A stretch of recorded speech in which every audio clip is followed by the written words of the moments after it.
السلام السلام السلام یا نبی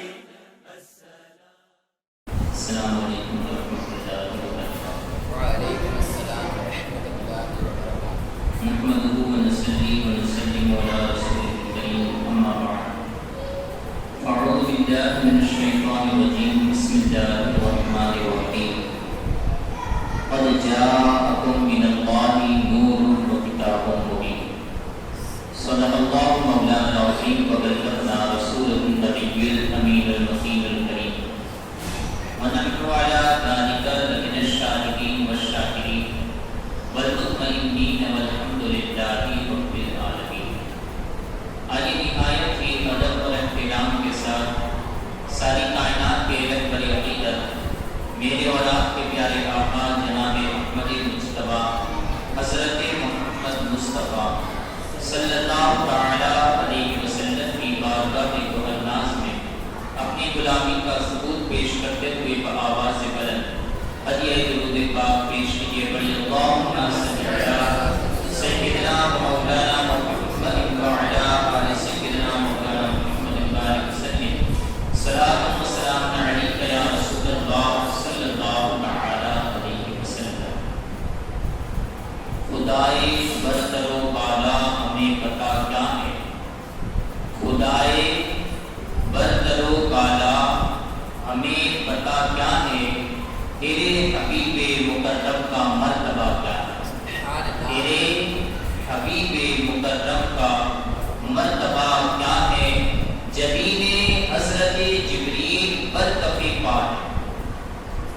جبین حضرت جبریل پر کفی پا ہے ابتدا کا یہ عالم تو انتہا کیا ہے ابتدا کا یہ عالم تو انتہا کیا ہے۔ اور خدا کی شان جلال و جمال کے مظہر، خدا کی شان جلال و جمال کے مظہر، ہر ایک سمت ہے تو ہی، ہر ایک سمت ہے تو ہی، تیرے سوا کیا ہے،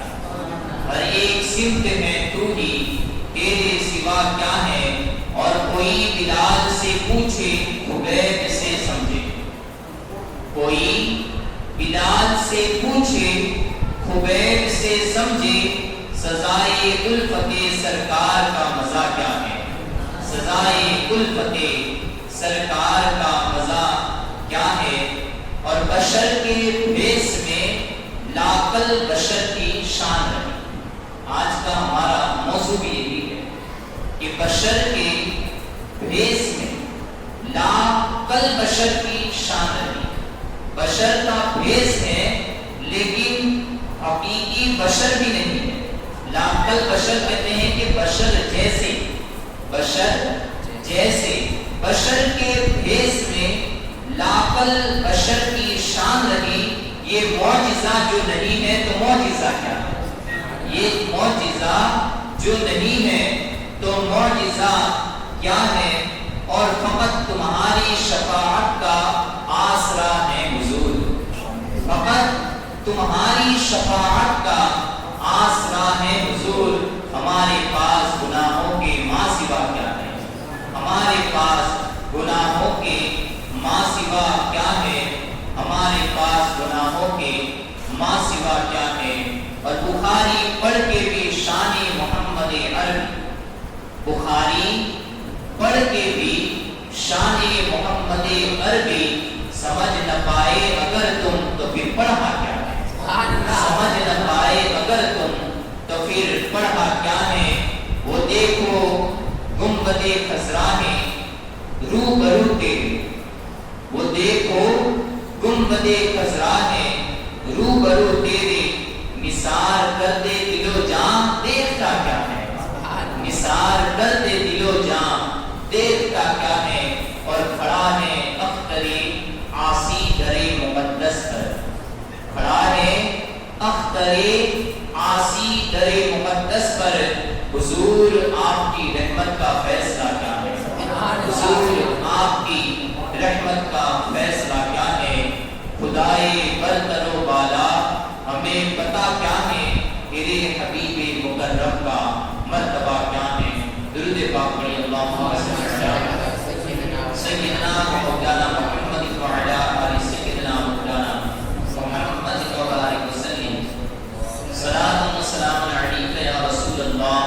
صلی اللہ تعالی علیہ وسلم۔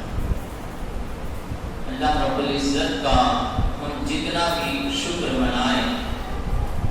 اس کا جتنا بھی احسان مانے اتنا کم ہے کہ اس نے اپنی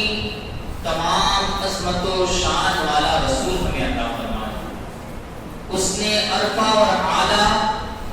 رسول ہمیں عطا فرمایا، اس نے اپنی سب سے پہلی مخلوق اور پوری مخلوق اور پوری کائنات کا مرجع اور خلائق، مرجع اور منبع رسول ہمیں عطا فرمایا، اور اس آقا رحمت صلی اللہ تعالی علیہ وسلم کی امت میں اللہ رب العزت نے ہمیں پیدا فرمایا۔ یہ اللہ رب العزت کا ہم جتنا بھی شکر مانیں یہ اتنا کم ہے کہ اللہ رب العزت نے ہمیں نبی رحمت صلی اللہ تعالی علیہ وسلم کی امت میں پیدا فرمایا۔ کئی انبیاء کرام علیہ السلام آئے کہ جنہوں نے اما وقت رب کی بارگاہ میں یہ دعائیں کی کہ مولا ہمیں وہ امت کا رسول بنا یا وہ رسول کا امتی بنا دے، وہ رسول کا امتی بنا دے۔ اللہ رب العزت نے کئی لوگوں کی دعاؤں کے مانگنے کے باوجود کہ انہیں یہ امت نہیں عطا فرمائی، لیکن ہم کتنے نصیب دار ہیں کہ جب ہم پیدا ہوئے تو ہمارے گھر والوں نے ہمیں یہ خوشخبری سنائی کہ بیٹا تو محمد عربی کا غلام بن کے پیدا ہوا ہے، تو محمد عربی صلی اللہ تعالی علیہ وسلم کی امت میں پیدا ہوا ہے۔ اس سے بڑی خوش نصیبی کیا ہے؟ جب کبھی غم گھیر لیتے ہیں، جب کبھی ایسا لگنے لگتا ہے کہ دنیا ایک جیسے ہمارے جسموں کو کھانے لگتی ہے، میرے دماغ میں ایک ہی خیال آتا ہے کہ اس دنیا کے اندر اس سے بڑی کیا خوشی ہے کہ رب نے ہمیں آقا رحمت صلی اللہ علیہ وسلم کا امتی بنا کر پیدا کیا۔ یہ سب سے بڑی خوش نصیبی ہے، اور انسان اگر بس اسی کی قیمت کو جان دے تو اس کے تمام یہ دنیا کے غم یہ ایک طرف رہ جائے، اور اللہ رب العزت نے جو اس سے یہ امتی ہونے کی شان عطا فرمائی ہے، بس اگر یہ خوشی کو اگر وہ دل سے محسوس کر لے تو پھر تمام غموں کو بھول جائے کہ آقا رحمت صلی اللہ علیہ وسلم کا رب نے امتی بنا دیا۔ اس سے آگے ہمیں چاہیے کہ کیا اللہ رب العزت کا کروڑ کروڑ شکر احسان ہے، اور اس آقا رحمت صلی اللہ علیہ وسلم پر کروڑ درود اور سلام ہے۔ اللہ رب العزت نے کلام مجید میں ارشاد فرمایا قد جاءکم من اللہ نور و کتاب مبین،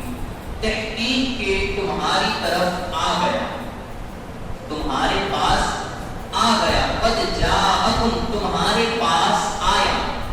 اب یہاں پر اگر اسی لفظ کو دیکھا جائے تو ہمیں رحمت دو عالم صلی اللہ علیہ وسلم کی شان ہم پر واضح ہو جاتی ہے۔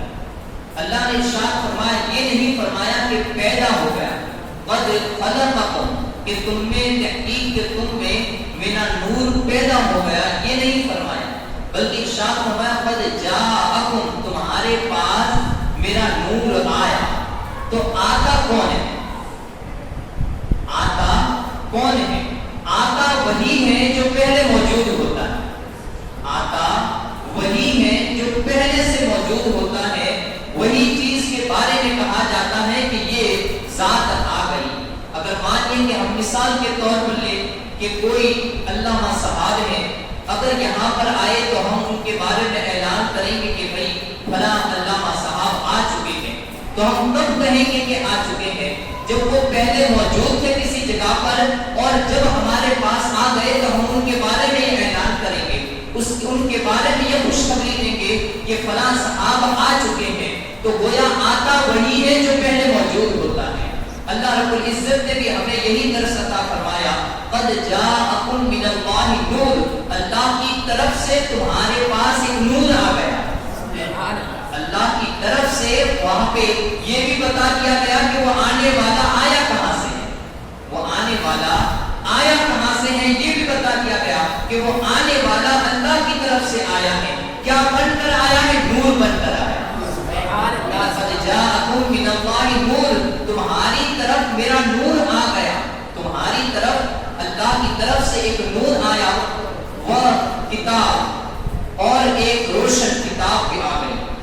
وہ کتاب مبین یعنی قد جاءکم من اللہ نور و کتاب مبین، اللہ کی طرف سے ایک نور بھی آیا اور ایک روشن یعنی کھلی ہوئی کتاب بھی اللہ رب العزت نے تمہیں عطا فرمائی۔ اب اگر لوگ کئی طریقے سے کلام مجید کی جب اپنے طرف سے تفسیر کرنے لگتے ہیں تو کبھی گمراہی کے دہانے پر پہنچ جاتے ہیں، لیکن انسان کو وہی تفسیر کرنی چاہیے جو اللہ کے رسول نے بتائی ہے یا اللہ کے رسول کے صحابیوں نے بتائی ہے، اس لیے کہ آقا رحمت صلی اللہ علیہ وسلم نے 3 دور کی ذمہ داری لی ہے جس کو خیر القرون کہا گیا،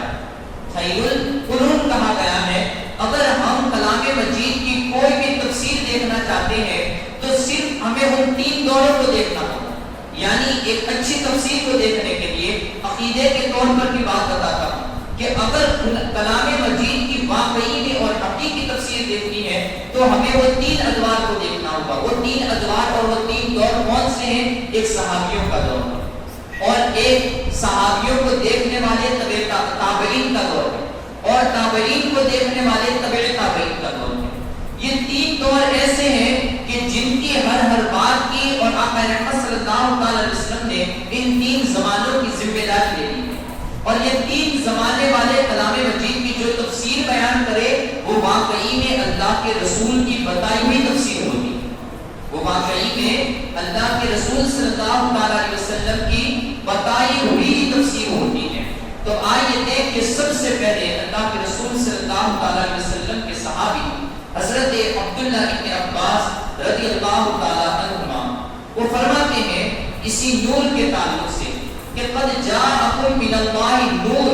یعنی اللہ تعالیٰ کی طرف سے تمہارے پاس نور آیا، تو اس نور سے مراد کیا ہے؟ حضرت عبداللہ بن عباس فرماتے ہیں یعنی نور محمد صلی اللہ علیہ وسلم، اس نور سے مراد یہ ہے کہ اللہ کے رسول محمد رسول اللہ صلی اللہ علیہ وسلم تمہارے پاس آ گئے، اللہ کے رسول محمد رسول اللہ صلی اللہ علیہ وسلم یہ تمہارے درمیان جلوہ افروز ہو گئے۔ تو گویا اس نور سے مراد ذات مصطفیٰ صلی اللہ تعالی علیہ وسلم ہے۔ اسی طریقے سے حضرت امام محمد بن جریر طبری رحمۃ اللہ تعالی علیہ وہ فرماتے ہیں اپنی تفسیر طبری کے اندر کہ قد جاءکم من اللہ نور،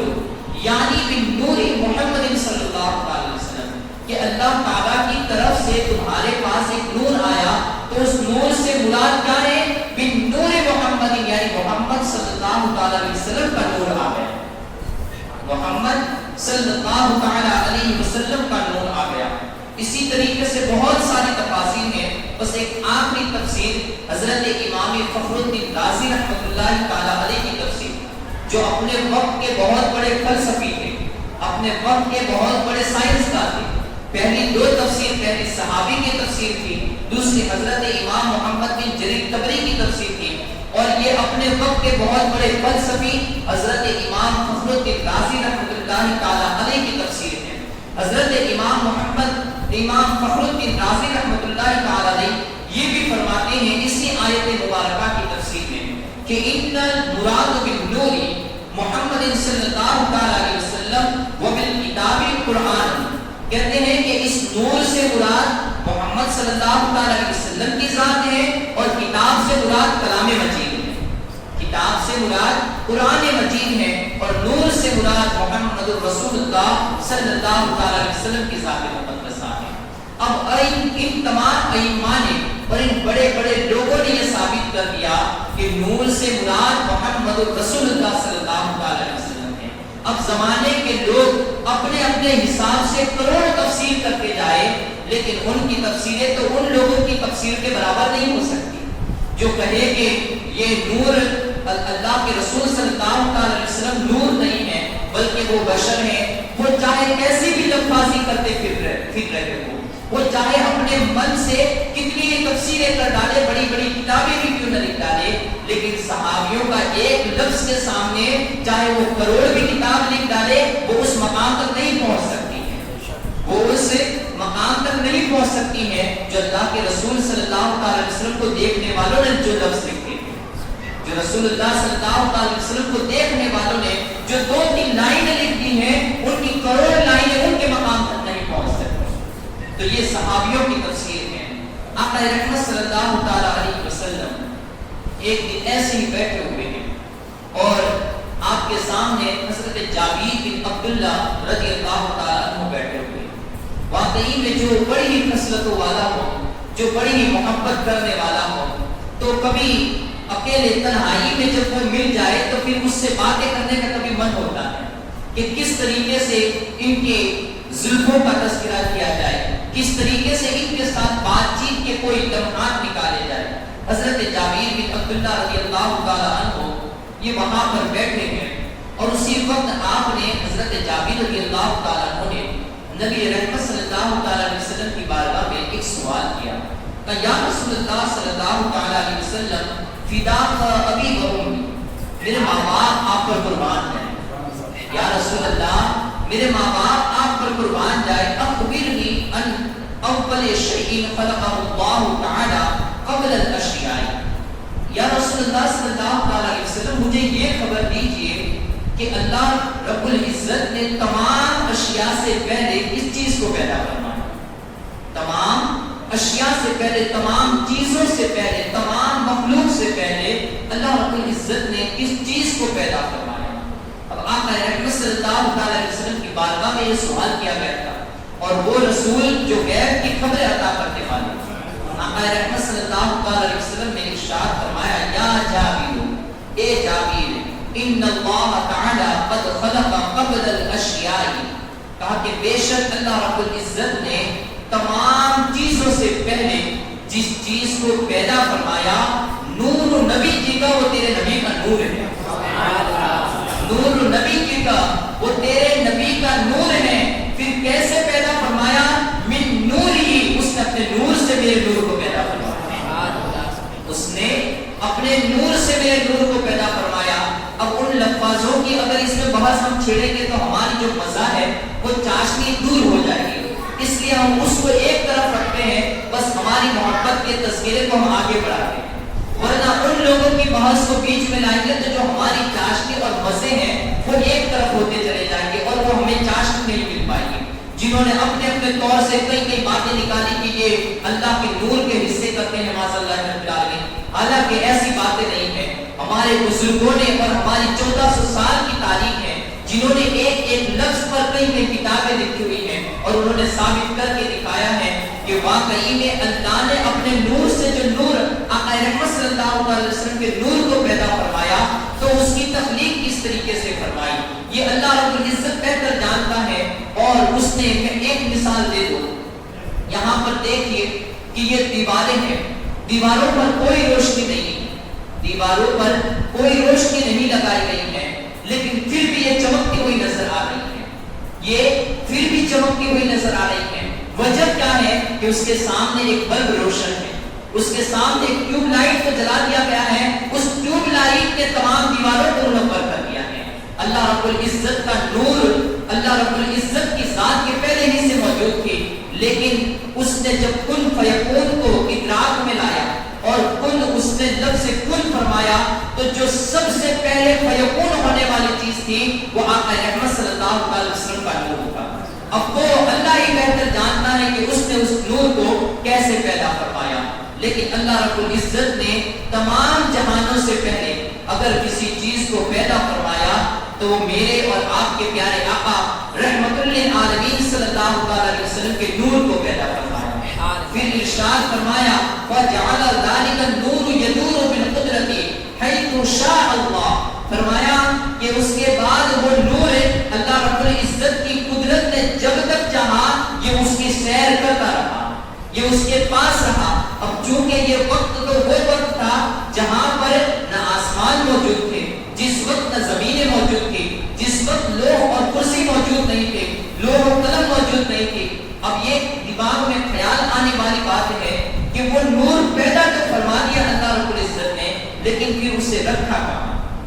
پھر اسے رکھا کہاں؟ کیونکہ پیدا کر دی گئی اور واقعی میں نور پیدا کیا گیا تھا، ایک مخلوق چیز نے جنم لیا تھا، اللہ رب العزت نے اس کی تخلیق فرمائی تھی، تو اب اس چیز کو رکھا کہاں؟ اب اس کے رہنے کے لیے کوئی جگہ تو ہونی چاہیے، لیکن ہماری زبانیں یہاں پر خاموش ہیں، لیکن پھر بھی جو جو محبت والی زبانیں ہوتی ہیں وہ پھر بھی اپنا تصور کہیں نہ کہیں جما لیتی ہیں، وہ اپنا تصور کہیں نہ کہیں جما لیتی ہیں۔ بزرگان دین نے یہاں پر ایک خاموشی اختیار فرمائی ہے کہ اللہ نے جیسے چاہا وہ نور رکھا گیا۔ کوئی جگہ تو تھی جہاں پر وہ نور رکھا گیا، لیکن محبت والے کہتے ہیں کہ وہ نور کو اللہ نے اپنے آغوش عطا فرما دیا، اپنا آغوش عطا فرما دیا کہ میرے محبوب میں تجھے دیکھتا رہوں تو مجھے دیکھتا رہے،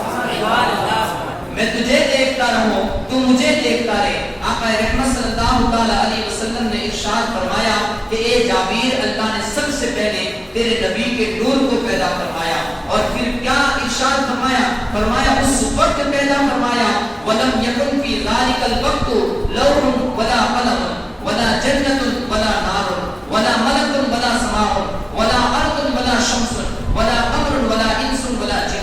فرمایا کہ اس وقت پیدا فرمایا جب لوح و قلم بھی وجود میں نہیں آئے تھے، جب زمین و آسمان بھی پیدا نہیں کیے گئے تھے، جب انسان اور جنات کی بھی تخلیق نہیں ہوئی تھی، بلکہ یہاں تک ارشاد فرمایا گیا کہ حضرت آدم علیہ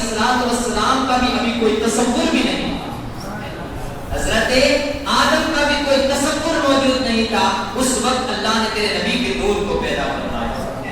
کس وقت اللہ نے اپنے نبی کے نور کو پیدا فرمایا، اس کا اندازہ ہی کوئی نہیں لگایا جا سکتا۔ حضرت شیخ عبدالحق محدث دہلوی رحمۃ اللہ تعالی علیہ مدارج النبوت میں ارشاد فرماتے ہیں کہ اول ما خلق اللہ نوری وانا من نور اللہ، کہا کہ سب سے پہلے اللہ رب العزت نے میرے نور کو پیدا فرمایا، وانا من نور اللہ، اور مجھے اپنے نور سے پیدا فرمایا، وکل خلائق من نوری، اور پھر تمام جہانوں کو یہ میرے نور سے پیدا فرمایا۔ اللہ نے سب سے پہلے میرے نور کو اپنے نور سے پیدا فرمایا، اور پھر پوری جہان کو وجود بخشنا ہوا، تو پھر اللہ رب العزت نے تمام جہان کو وجود بخشنے کے لیے اللہ رب العزت نے میرے نور سے تمام لوگوں کو فیض پہنچایا، میرے نور سے ہر چیز پیدا کی گئی۔ وہ اللہ رب العزت نے جب آقا رحمت صلی اللہ علیہ وسلم کے نور کو پیدا فرمایا، اب اس کی بحث بھی ہم آگے کرتے چلیں گے،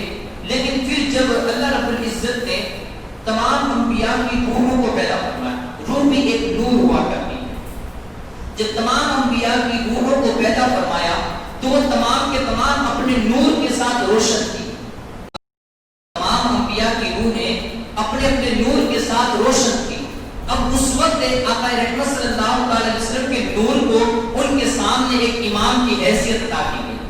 تمام انبیاء کی روحیں سامنے موجود ہیں، اللہ رب العزت بھی اپنی شان کے مطابق اپنا دربار لگائے ہوئے ہیں، اور وہیں پر ایک طرف سے چونکہ جو صدر محفل ہوتا ہے وہ سامنے ہی ہوتا ہے، آقا رحمت صلی اللہ علیہ وسلم کے نور کو ایک طرف لایا گیا، اور اللہ رب العزت نے حکم دیا کہ اے نور مصطفیٰ ان انبیاء پر اپنی توجہ ڈال، ان انبیاء پر اپنی توجہ ڈالیے۔ حضرت امام مسطرانی نے مواہب اللدنیہ کے اندر اس بات کو نقل کیا ہے، فرماتے ہیں کہ اللہ نے جب حکم دیا کہ اے نور مصطفیٰ ان تمام انبیاء کے نور پر اپنی توجہ ڈال، تو وہ تمام انبیاء بھی اپنے اپنے نور کے ساتھ جگمگا رہے تھے، اور ان کا بھی نور کوئی ایسا ویسا نور نہیں تھا، وہ بھی ایک ایک عالم کو چمکا رہا تھا، اتنے نور کے ساتھ ان کی بھی روحیں جلوہ افروز تھی۔ لیکن جب مصطفیٰ کے نور نے ان پر ایک توجہ ڈالی، اور جب مصطفیٰ کے نور نے اپنا عروج دکھایا اور اپنی شان اور اپنے مقام کو دکھایا، تو بزرگان دین اور راویان حدیث یہ نقل کرتے ہیں، فرماتے ہیں کہ مصطفیٰ کے نور نے 1,24,000 یا 2,24,000 کمویش انبیاء اکرام علیہ السلام کے نور کے اوپر ایسا چھا گیا کہ تمام کے نور یہ ان کے نیچے مغلوب ہو گئے، اور مصطفیٰ کا نور غالب آ گیا، مصطفیٰ کا نور تمام انبیاء کو، مصطفیٰ کے نور نے تمام انبیاء کی نوروں کو ڈھانپ لیا۔ جب ان انبیاء نے دیکھا کہ یہ کیسی روشنی ہے کہ جس کے سامنے ہماری روشنیاں مان کر گئی اور اس نے تمام ہماری روحوں کو ڈھانپ لیا ہے، تو انہوں نے رب کی بارگاہ میں عرض کیا، مولا یہ کیا چیز ہے، اور یہ کس کی روشنی اور یہ کون سا نور ہے کہ جس نے ہم تمام کو ڈھانپ لیا ہوا ہے؟ تو اللہ رب العزت نے ارشاد فرمایا، کہا یہ میرے مصطفیٰ کا نور ہے، یہ میرے حبیب کا نور ہے، یاد رکھو اگر تم اس کے اوپر ایمان لاؤ گے تو میں تمہیں نبوت عطا فرماؤں گا، اگر تم اس پر ایمان لاؤ گے تو میں تمہیں نبوت عطا فرماؤں گا۔ پھر اللہ رب العزت نے اسی عہد اور اسی میثاق کو انبیاء کرام علیہ السلام نے وہاں پر قبول کیا، کہا ہاں مولا ہم اس کے اوپر ایمان لائیں گے، ہم اسے اپنا امام تسلیم کریں گے، ہم اسے اپنا مقتدا اور پیشوا تسلیم کریں گے۔ جب اللہ رب العزت نے ان انبیاء کرام علیہ السلام نے اقرار کیا تو اللہ نے اسی جو منظر تھا اسی منظر کو اپنے کلام مجید میں بھی اس طریقے سے بیان فرمایا ہے۔ وَإِذْ أَخَذَ اللَّهُ مِيثَاقَ النَّبِيِّينَ لَمَا آتَيْتُكُم مِّن كِتَابٍ وَحِكْمَةٍ ثُمَّ جَاءَكُمْ رَسُولٌ مُصَدِّقٌ لِّمَا مَعَكُمْ لَتُؤْمِنُنَّ بِهِ وَلَتَنصُرُنَّهُ۔ فرمایا جب اللہ رب العزت نے انبیاء کرام علیہ السلام سے عہد لیا یعنی وعدہ لیا کہ لما آتیتکم من کتاب وحکمت، کہ میں تم کو کتاب بھی عطا کروں گا اور تمہیں نبوت بھی عطا کروں گا، کتاب و حکمت عطا کروں گا، ثم جاءکم، لیکن یاد رکھو پھر جب تم میں میرا رسول آ جائے، پھر جب تم میں میرا حبیب آ جائے، مصدق لما معکم، تو کیا تم اس کی تصدیق کرو گے؟ تمہیں اس کی تصدیق کرنی ہے۔ لما معکم لتؤمنن بہ، اور مصدق لما معکم، تم اس کے ساتھ ملو گے اور اس کے اوپر ایمان بھی لاؤ گے، ولتنصرنہ، اور اس کی مدد بھی کرو گے۔ تو یہ انبیاء کرام علیہ السلام کے اوپر فرض قرار دیا گیا کہ جب میرا نبی تمہارے زمانے کے اندر موجود ہو جائے اور وہ تشریف لے آئے تو اس وقت تمہاری نبوت یہ ختم ہو جائے گی، تمہاری نبوت کا دروازہ یہ بند ہو جائے گا۔ اب اس کے بعد تمہیں میرے نبی پر ایمان لانا ہے، پھر جو وہ حکم دے وہی تمہیں اس کے اوپر عمل کرنا ہے۔ بزرگان دین فرماتے ہیں کہ حضرت آدم علیہ السلام کے زمانے سے لے کر اگر حضرت عیسیٰ علیہ السلام کے زمانے تک میرے آقا جس نبی کے دور میں تشریف لے آتے، چاہے وہ حضرت آدم ہو، چاہے حضرت نوح ہو، چاہے حضرت ابراہیم ہو، چاہے حضرت موسیٰ ہو، چاہے حضرت عیسیٰ علیہ السلام ہو، کسی نبی کے زمانے میں آتے تو ان نبیوں کو اپنے تمام امور اور تمام حکومتیں یہ ختم کر کے آقا رحمت صلی اللہ علیہ وسلم کے قدموں کو چومنا پڑتا، آپ کے ہاتھوں کو چومنا ہوتا، اور پھر ان کے سامنے ادب کے ساتھ کھڑے ہو کر یہ کہنا ہوتا کہ یا رسول اللہ اب آپ حکم کیجئے، ہم آپ کی تابعداری کریں گے، یا رسول اللہ اب آپ حکم چلائیے، ہم آپ کے حکم کے ماتحت رہیں گے۔ یہ تمام انبیاء کے اوپر اللہ نے پہلے ہی سے یہ فرض سپرد کر دیا تھا کہ جب میرا نبی تم میں موجود ہو جائے تو اس کے بعد تمہیں اس کے اوپر ایمان بھی لانا ہے اور اس کی مدد بھی کرنی ہے۔ آقا رحمت صلی اللہ علیہ وسلم کا یہ عہد اسی وقت لیا گیا تھا جب آپ کے نور کو پیدا کیا گیا تھا۔ آقا رحمت صلی اللہ علیہ وسلم کہ اب نور کی عمر کو دیکھ لیجیے، کبھی کبھار ایسا ہوتا ہے کہ لوگ عمر کے اعتبار سے بھی کہیں کہ اعتراض کرتے ہیں۔ حضرت امام زین العابدین رضی اللہ تعالیٰ اپنے والد محترم حضرت امام حسین رضی اللہ تعالیٰ عنہ سے اور وہ اپنے والد محترم حضرت سیدنا علی کے مرتضی رضی اللہ تعالیٰ عنہ سے، کتنی بڑی سند بھی ہے، کیسا سلسلہ ہے کہ حضرت علی کی روایت حضرت امام حسین پیش کر رہے ہیں اور حضرت امام حسین کے الفاظ آپ ہی کے بیٹے حضرت امام زین العابدین پیش کر رہے ہیں۔ فرماتے ہیں کہ اللہ کے رسول صلی اللہ علیہ وسلم نے ارشاد فرمایا کنتو نورا بین یدی ربی قبل خلق آدم باربعۃ عشر الف مئۃ عام، تاکہ اللہ رب العزت نے میرے نور کو حضرت آدم علیہ السلام کی تخلیق سے 14,000 سال پہلے پیدا فرمایا۔ یہ تو ایک روایت ہے، کئی روایتیں تو اور ہیں کہ جس کے اندر 50,000 سال کی بھی روایت ہے، کئی میں 70,000 سال کی روایت ہے، بلکہ ہم حضرت جبریل کی وہ روایت کو پڑھیں گے تو ہماری آنکھیں بھی چون دیا جائیں گی۔ حضرت امام زین العابدین فرماتے ہیں کہ میرے والد محترم نے ارشاد فرمایا اور ان کو ان کے والد محترم نے کہ نبی رحمت صلی اللہ علیہ وسلم نے ارشاد فرمایا کہ اللہ رب العزت نے حضرت آدم علیہ السلام کا جو جسم خاکی تیار کیا، یعنی آپ کا پتلا مبارک جو تیار کیا، اس سے 14,000 سال پہلے میرے نور کو پیدا فرمایا، 14,000 سال پہلے میرے نور کو پیدا فرمایا۔ اور اسی طریقے سے حضرت ابو ہریرہ رضی اللہ تعالی عنہ سے روایت ہے۔ اب یہاں پر ایک نکتے کو بھی میں عرض کر دوں کہ یہ جو 14,000 سال ہے، یہ ہماری جو دنیاوی 14,000 سال اگر ہم گنے جائیں کہ 1400 سال ہے، پھر ایسے اگر یہ آقا رحمت صلی اللہ علیہ وسلم کا جو زمانہ ہے اسے ہم 1400 سال کہتے ہیں، تو یہ دنیاوی زندگی کے حساب سے کوئی دین نہیں ہے، چونکہ ہمارا جو دین ہوتا ہے وہ 24 گھنٹے کا دین ہوتا ہے۔ لیکن جب اللہ نے اپنے حبیب کے نور کو پیدا فرمایا تھا تو اس وقت تو سورج بھی پیدا نہیں ہوا تھا، ابھی تو سورج کو بھی بنایا نہیں گیا تھا، ابھی تو چاند کو بھی نہیں بنایا گیا تھا۔ تو اب اس وقت چونکہ ہم اگر ہماری جو ساعتیں ہیں، جو ہمارے وقت کو دیکھتے ہیں تو وہ سورج کے چلنے سے دیکھتے ہیں کہ سورج کے نکلنے سے لے کر غروب ہونے تک دن ہوتا ہے، اس کے غروب ہونے سے لے کر پھر نکلنے تک رات ہوتی ہے، تو یہ تو ہم سورج سے معلوم کرتے ہیں دن اور رات کو، لیکن اس وقت دن اور رات کو کیسے پتہ کیا جائے جس وقت سورج بھی نہیں تھا، چاند بھی موجود نہیں تھا، جس وقت تو وقت کی میعاد کوئی مقرر نہیں تھی، لیکن بزرگان دین نے اس کو کئی طریقے سے ثابت کیا ہے۔ ہم اگر سب سے بڑی روایت کو دیکھ لیں تو قیامت کے دن والی روایت کو دیکھ لیں۔ اللہ کے رسول صلی اللہ علیہ وسلم نے ارشاد فرمایا کہ قیامت کا دن 50,000 سال کا ایک دن ہوگا، یعنی یہاں کا ایک دن ہوگا لیکن وہاں کا ایک دن ہوگا، لیکن اگر یہاں کے اعتبار سے اس کو شمار کیا جائے تو وہ دن یہاں کے 50,000 سال کے برابر کا ایک دن ہوگا۔ وہ دن یعنی قیامت کا ایک ہی دن ہوگا، لیکن اگر دنیا کے دن گنے جائے تو 50,000 سال نکل جائے یہاں پر اور وہاں کا ایک دن بھی ختم ہو، تو 50,000 سال کا ایک دن اور وہاں کے ایسے 14,000 سال پہلے آقا رحمت صلی اللہ علیہ وسلم کو پیدا ہوا۔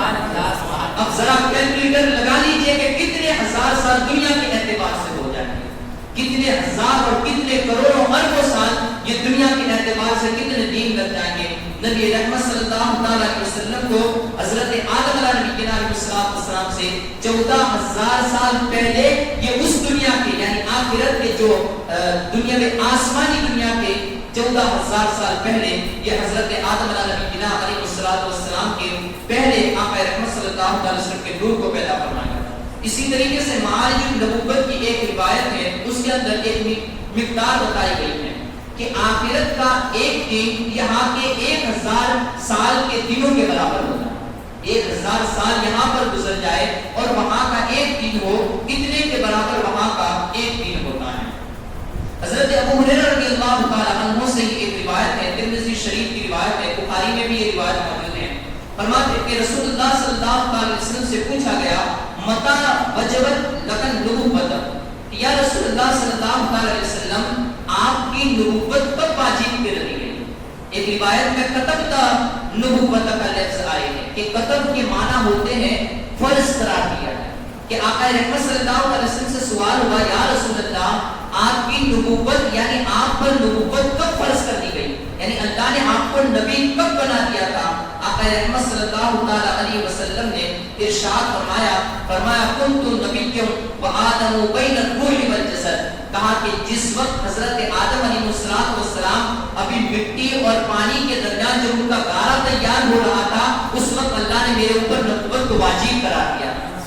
اس وقت میں اللہ کا نبی بن چکا تھا۔ اب کتب کے معنی کو اگر ہم کلام مجید سے دیکھتے ہوئے چلے تو آپ دیکھیں کلام مجید میں اللہ نے روزوں کے متعلق ارشاد فرمایا یا ایھا الذین آمنوا کتب علیکم الصیام، کہ اے ایمان والو تم پر روزے فرض کیے گئے۔ تو اسی طریقے سے آقا رحمت صلی اللہ علیہ وسلم پر نبوت یہ اس وقت فرض قرار دی گئی، اسی وقت فرض ہو گئی تھی کہ اے میرے محبوب میں نے آپ کو نبی بنا دیا ہے۔ آقا رحمت صلی اللہ علیہ وسلم کو اللہ رب العزت نے وہیں پر نبوت بھی عطا فرمائی تھی، وہیں پر تمام کمالات بھی عطا فرمائے تھے۔ یہ تو اور بات ہے کہ انہوں نے جب مرضی آئی اور اس مرضی کے آنے پر اور جب چاہا تب اپنی نبوت کا اظہار فرمایا، جب انہوں نے چاہا کہ میں پیدا کر دیا جاؤں اللہ رب العزت نے آپ کو پیدا فرما دیا، ورنہ اللہ نے تو انہیں اختیارات تو وہاں پر عطا فرمائے تھے اور مختار کل بنا کر انہیں وہاں پر پیدا فرمایا تھا۔ اب آئیے حدیث جبریل کو سنتے ہیں۔ حضرت ابو ہریرہ رضی اللہ تعالی عنہ سے یہ روایت ہے، تفسیر روح البیان کے تعلق سے میں اس کو بیان کر رہا ہوں اور سیرت کی تمام کتابوں کے اندر یہ روایت موجود ہے، بلکہ مصنف ابن عبد الرزاق رحمۃ اللہ تعالی علیہ ایک بہت بڑے عظیم مفسر گزرے ہیں، محدث گزرے ہیں، اور یہ جو عبد الرزاق رحمۃ اللہ تعالی علیہ ہے وہ حضرت امام بخاری کے بھی دادا استاد یعنی تابعین کے زمانے کے اندر ہے، حضرت عبدالرزاق رحمۃ اللہ تعالی علیہ، اور انہوں نے حدیث کی ایک کتاب لکھی تھی جس کو مصنف ابن عبدالرزاق کہا جاتا ہے۔ جو مصنف اس کتاب کا نام تھا، اس میں جو انہوں نے پہلا ٹائٹل باندھا تھا، جو پہلا موضوع تھا، وہ آقا رحمت صلی اللہ علیہ وسلم کے نور کا موضوع تھا، اور اس نور کے موضوع پر انہوں نے 14 حدیث مبارکہ کو نقل فرمایا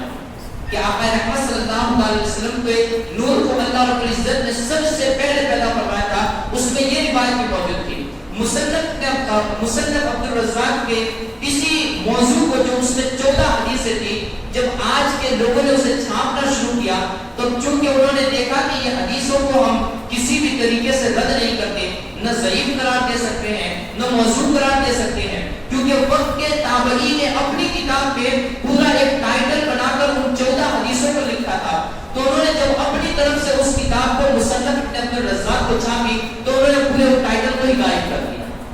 پورے اس ٹائٹل کو ہی اس کو نکال دیا تاکہ نہ رہے بات نہ بجے باسونی، نہ رہے باس نہ بجے باسونی، اس طریقے سے پورے معاملے کو ہی ختم کر دیا گیا۔ لیکن پھر بعد میں جا کر عرب ہی کا ایک عالم جگے اور انہوں نے پھر مصنف ابن عبدالرزاق کو جو پہلا ٹائٹل تھا ان 14 حدیثوں کو باضابطہ طور پر ایک کتاب میں نقل کیا اور انہوں نے اس کی صحیح سند وغیرہ ہر طریقے سے اس کو ثابت کیا۔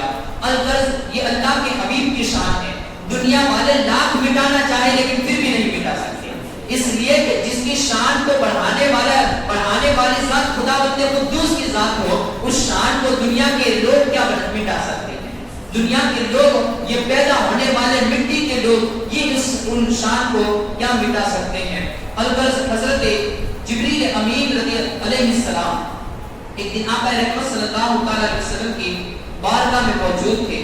رحمت عالم صلی اللہ علیہ وسلم نے اب ایسی وقت کے اندر مسکرا رہے تھے، آقا رحمت صلی اللہ علیہ وسلم مسکرا رہے تھے اور اسی مسکراہٹ کے عالم میں گویا اب آپ کا جو وجد تھا وہ بھی ایک کیفیت والا وجد تھا، اور اسی کیفیت والے وجد کے اندر رحمت دو عالم صلی اللہ علیہ وسلم نے ارشاد فرمایا، یا جبریل کم عمر کا، اے جبریل بتاؤ تمہاری عمر کیا ہے؟ حضرت جبریل علیہ السلام سے آقا رحمت صلی اللہ علیہ وسلم نے ارشاد فرمایا کم عمر کا، کہ اے جبریل بتاؤ تمہاری عمر کیا ہے؟ من السنین یعنی تمہاری عمر کیا ہے؟ فقال یا رسول اللہ صلی اللہ علیہ وسلم لست اعلم غیر ان فی الحجاب الرعب نجما یطلع فی کل 70,000 مرۃ رأیته 72,000 مرۃ۔ کہا یا رسول اللہ صلی اللہ علیہ وسلم میں یہ تو نہیں جانتا کہ میری عمر کتنی ہے، میں اس بات کو تو نہیں جانتا کہ میری عمر کتنی ہے، لیکن البتہ اتنا جانتا ہوں کہ چوتھے حجاب میں ایک ستارہ چمکتا تھا، چوتھے حجاب میں یعنی پردے کے پیچھے ایک ستارہ چمکتا تھا چوتھے حجاب میں۔ حضرت جبریل امین کون سے حجاب میں وہ پتہ نہیں، لیکن وہاں پر جو ستارہ چمک رہا تھا حضرت جبریل کے ان الفاظوں سے اتنا پتہ چلتا ہے کہ وہ ستارہ جو چمکتا تھا وہ حجاب کے پیچھے چمک رہا تھا،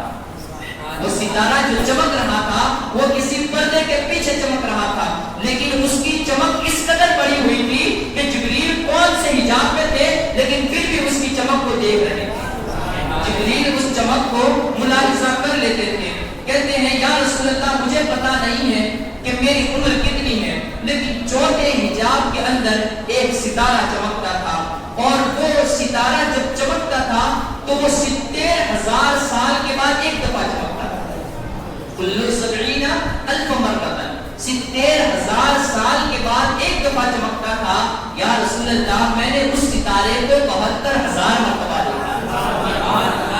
اس ستارے کو 72,000 مرتبہ دیکھا ہے۔ اب میں نے جو آپ کو پہلے روایت بیان کی تھی کہ وہاں کا ایک دن یہاں کے 50,000 سال کے برابر ہے، اب اسی سے وہ 70,000 کو کیلکولیٹ کر لیجئے کہ اللہ رب العزت نے میرے اور آپ کے پیارے آقا کو کتنی عمر عطا فرمائی ہوگی۔ حضرت جبریل نے کہا یا رسول اللہ میں نے وہ ستارہ جو 70,000 سال کے بعد چمکتا ہے 72,000 مرتبہ دیکھا ہے، یا رسول اللہ اب آپ ہی اندازہ لگا لیجئے کہ میری عمر کتنی ہوگی۔ نبی رحمت صلی اللہ علیہ وسلم کی وہ وجدانی کیفیت، آپ مسکرا رہے تھے کیونکہ عالم غیب تھے، جانتے جانتے تھے پھر بھی حضرت جبریل سے مسکراتے ہوئے پوچھ رہے تھے. جبریل امین نے جب اپنی بات کو ختم فرمائی میرے آقا مسکراتے ہوئے ارشاد فرماتے آقا رحمت صلی اللہ علیہ وسلم نے ارشاد فرمایا یا جبریل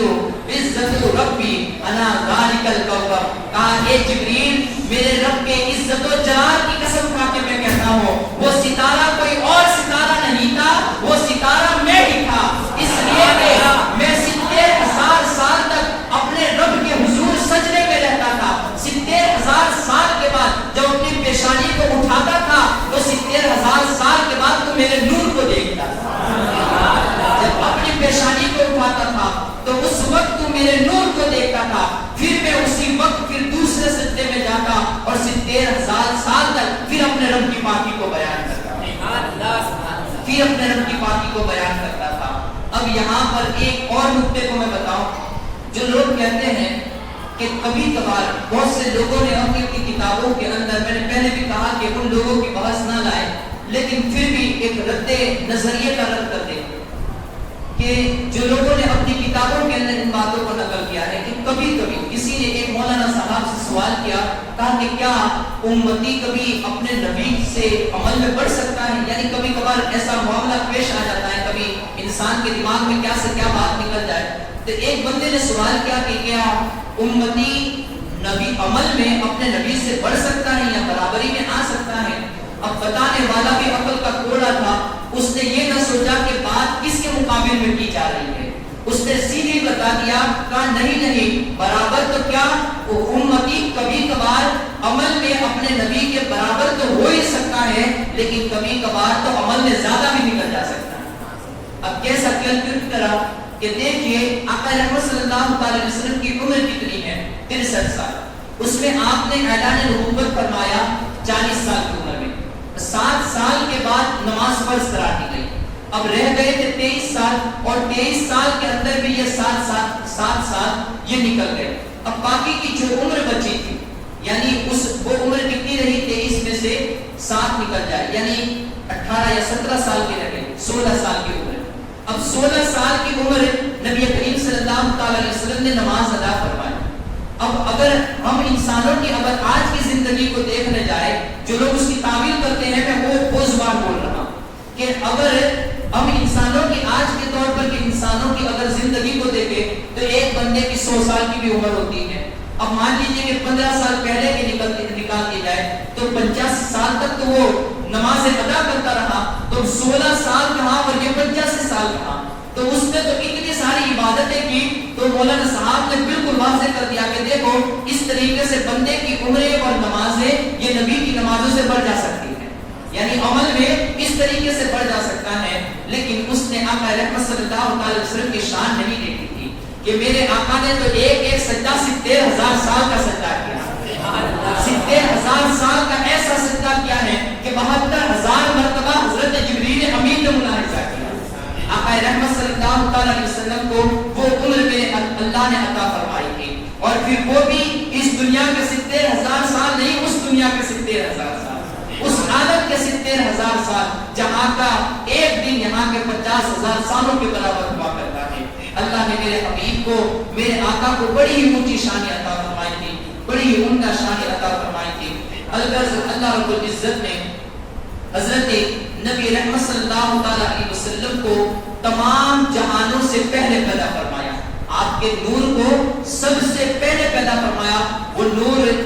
اپنے پاس رکھا, جہاں پر رب نے چاہا وہاں پر وہ نور رکھا گیا. کسی نے کہا ہے کہ فرشتہ تھا نہ آدم تھے نہ ظاہر تھا خدا پہلے, فرشتہ تھا نہ آدم تھے نہ ظاہر تھا خدا پہلے, بنے ساری خدائی سے محمد مصطفیٰ پہلے, بنے ساری خدائی سے محمد مصطفیٰ پہلے. اور اعلیٰ حضرت امام احمد رضا خان فاضل بریلوی رضی اللہ تعالیٰ عنہ نے تو حد ہی فرما دی, فرمایا وہ جو نہ تھے تو کچھ نہ تھا, وہ جو نہ تھے تو کچھ نہ تھا, وہ جو نہ ہو تو کچھ نہ ہو. یہ جو آگے کی بات بتائی ہے اس میں بڑی دلچسپی والی بات ہے, ذرا توجہ کے ساتھ سماعت کیجیے گا کہ وہ جو نہ تھے تو کچھ نہ تھا.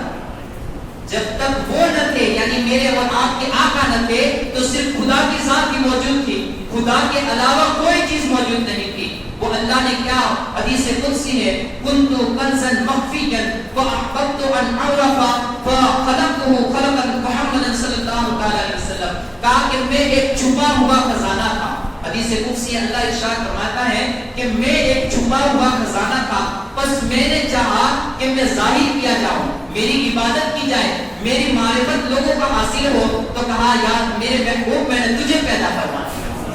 جب میں نے اپنے آپ کو ظاہر کرنا چاہا تو میرے مصطفیٰ میں نے تجھے پیدا فرما دیا. بس تجھے پیدا فرمانا کیا تھا؟ لوگوں نے جان لیا کہ اللہ بھی ہے، اللہ کی ذات موجود ہے، اور مصطفیٰ نے اللہ کی پہچان لوگوں کو کرائی. مصطفیٰ نے اللہ کی پہچان لوگوں کو کرائی، لوگوں کو درس دیا خدا ایک ہے. لیکن اسی آقا رحمت صلی اللہ علیہ وسلم کی شان میں پھر بھی لوگ گستاخیاں کرتے تھے.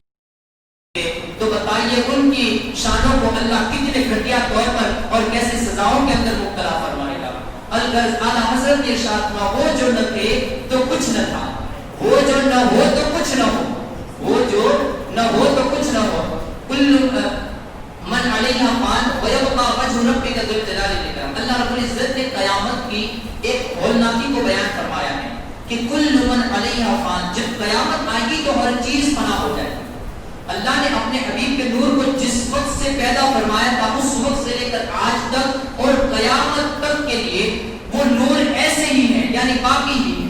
لیکن جب قیامت کا لمحہ آئے گا تو ہر چیز فنا ہو جائے. تمام مخلوقات، آقا رحمت صلی اللہ علیہ وسلم کو بھی ہم مخلوق مانتے ہیں لیکن مخلوق میں سب سے افضل مخلوق مانتے ہیں. تو آقا رحمت صلی اللہ علیہ وسلم کو اور آپ کے نور کو بھی بزرگان دین اور اللہ رب العزت جب فنا فرمائے گا، قیامت آئے گی اور ہر چیز فنا ہوگی تو اس وقت تمام چیزیں فنا ہو جائیں گی. جب مصطفیٰ کے وجود کو بھی فنا ہوگی تو اعلیٰ حضرت فرماتے ہیں وہ جو نہ ہو تو کچھ نہ ہو. ان کی ذات کا جو فنا کا ہوگا تو پوری ذات تمام جہان ہی فنا ہو جائیں گے. اب وہ وقت بھی ایسا وقت ہوگا کہ اللہ کی ذات کے سوا کوئی ذات باقی نہیں ہوگی. لیکن پھر بھی بزرگان دین نے ایک نقطہ اس میں نکالا ہے کہ ہر چیز فنا ہو جائے گی لیکن مصطفیٰ کے ذکر کرنے والی ذات، خدا کی ذات اس وقت بھی باقی رہے گی.